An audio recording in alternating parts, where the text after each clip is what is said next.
தொழுகை இல்லாதவரோட நட்பு வச்சிங்கன்னா என்ன ஆகும்னா, ஒன்று தொழுகையை நீங்கள் விடுவீங்க ஒரு நாள், அல்லது தொழுகையை விடுறத பாவமாக கருத மாட்டீங்க. சிகரெட்டோ சாராயமோ அல்லது மதுவோ அடிக்கக்கூடிய ஒரு நண்பனோட ஒருத்தனோட நட்பு வச்சிங்கன்னா நீங்கள் சிகரெட் அடிக்காமல் இருக்கலாம்.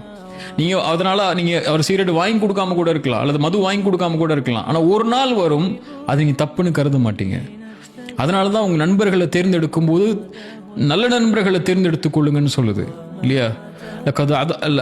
குர்ஆன்ல அல்லாஹ் ரப்பல் ஆலமீன் சொல்றார், வஸ்பிர் நஃப்ஸக மஅல்லதீன யதுஊன ரப்பஹும் பில்கதாத்தி வல் அஷி யுரீதுன வஜ்ஹஹு. அல்லாஹ்வுடைய தூதருக்கு அல்லாஹ் சொல்லும்போது, காலையிலும் மாலையிலும் அல்லாஹ்வை நினைவு கூர்ந்து அல்லாஹ்வுடைய முகத்தை நாட இருக்கக்கூடிய மக்களோடு உங்களை நீங்க ஆக்கிக் கொள்ளுங்க நபியே.